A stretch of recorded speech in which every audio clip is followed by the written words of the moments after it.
Olá, o Palavra do Professor de hoje recebe o Procurador Regional da República, Dr. Eugênio Pacelli. Ele, que é professor da pós-graduação em Direito Penal da Verbo Jurídico, vai conversar conosco sobre investigação criminal. Olá, professor. Tudo bem?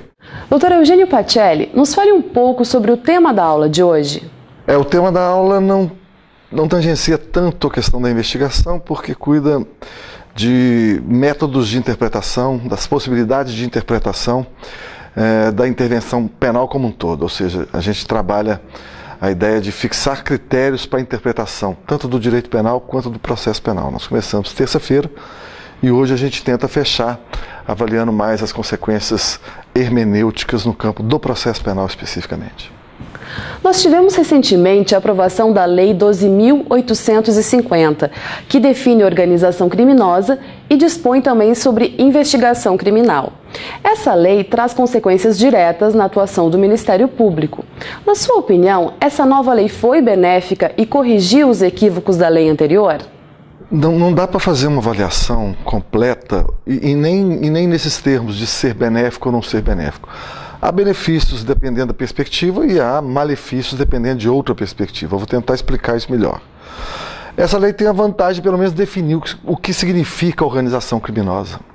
Ela tipifica comportamentos que seriam qualificados como participação ou integração dentro de organizações criminosas. Nesse ponto, ela oferece um pouco mais de segurança para conhecermos o que se pensa sobre a organização criminosa.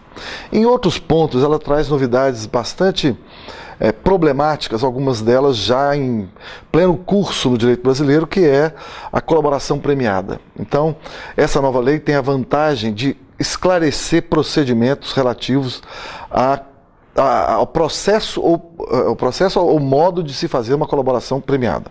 A atuação da polícia, a atuação do Ministério Público, a atuação da defesa e como é que isso tudo seria encaminhado ao juiz. Nesse sentido, é vantajoso a lei porque esclarece esses procedimentos. Agora, a lei tem vários defeitos, porque ela trabalha, por exemplo, a possibilidade de um não oferecimento de acusação em relação à primeira pessoa que oferecer a colaboração. Isso tudo gera uma corrida de delação e me parece altamente problemático, para não dizer algo mais grave, porque isso pode permitir atuações oportunistas de membros menos ou mais importantes da organização que oferecem uma colaboração exatamente para se ver livre ou da responsabilidade que normalmente seria a ele imputado. Então a lei, essa colaboração premiada de máximo prêmio, de não acusação, para aquele que não for o líder e oferecer, quem chegar primeiro para oferecer a colaboração, é um dos aspectos mais problemáticos dessa lei. Outro problema dessa lei é a da infiltração de agentes, que era prevista muito esparsamente em algumas leis anteriores, sem qualquer tipo de regulamentação, e agora essa lei regulamenta a infiltração de agentes. Se a jurisprudência brasileira, se os tribunais brasileiros, sobretudo o Supremo, entender como válido, como constitucional a infiltração de agentes, nós teremos um mundo novo em matéria de investigação e de processo penal brasileiro. Eu, cá do meu lado, tenho receios, tenho cautelas, porque acho que nós não temos nenhuma cultura, nós não temos instituições aparelhadas para lidar com isso. Não é só questão de polícia, é questão também de Ministério Público, de como isso vai acontecer, do monitoramento da atuação do infiltrado.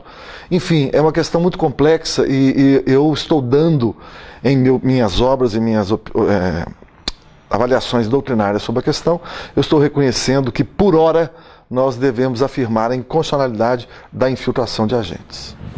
Tá certo. Os novos meios de prova instituídos pela lei vão trazer benefícios à atuação do Ministério Público no combate a essas organizações criminosas? Olha, a colaboração premiada, o Supremo Tribunal Federal, em relação a outras leis que a prevê também, o Supremo considerou válida, não viu nenhuma invalidade ou mácula nesse tipo de procedimento que é da colaboração premiada. Então, eu acho que nesse ponto haverá uma vantagem porque o procedimento é mais esclarecido. Do ponto de vista de meios de prova, se for validada a infiltração, nós teremos uma novidade mesmo, de fato, que é o testemunho desse policial infiltrado e o material que ele poderá colher com essa autorização judicial. Quanto ao mais, os outros métodos de prova, esses métodos já estão previstos, já estão assimilados pela doutrina, pela jurisprudência dos tribunais, que são gravações ambientais, interceptações telefônicas, que, aliás, são meios de prova que devem ser testados ou devem ser tentados, talvez não seja o mais adequado, mas devem preceder qualquer pretensão de infiltração de agentes. É dizer, antes de se pensar numa infiltração de agentes que permite que um órgão do Estado se insira nessa organização criminosa, de modo muito problemático, como eu já disse, o Estado deve antes adotar essas providências já incorporadas pela legislação, que são interceptações telefônicas, gravações ambientais, telemáticas, etc.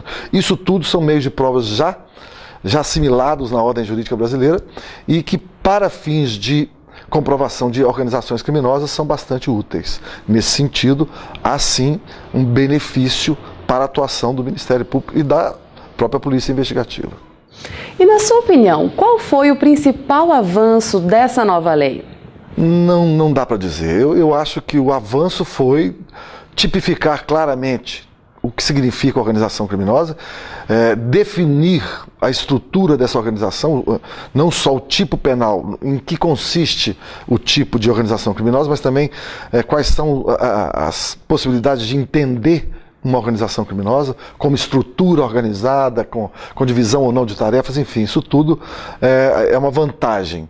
Mas, como eu disse, é muito difícil a gente analisar se há um avanço ou se há um retrocesso. Há avanços e há retrocessos. Há avanços na definição conceitual, há avanços no procedimento de colaboração premiada, há também retrocessos no excesso de prêmio, que é a da colaboração pela não acusação e não só pela diminuição de pena ou pela extinção, pelo perdão judicial. E há também, a meu juízo, um retrocesso que é um recrudescimento de uma atuação policial estatal mais pesada, que é uma infiltração de agentes. A não responsabilidade penal de um agente, de um órgão do Estado infiltrado, é uma questão bastante problemática e pode gerar realmente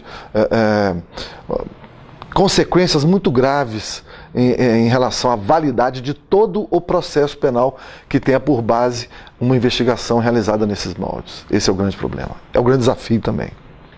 Tá certo, obrigada, professor. Foi um prazer.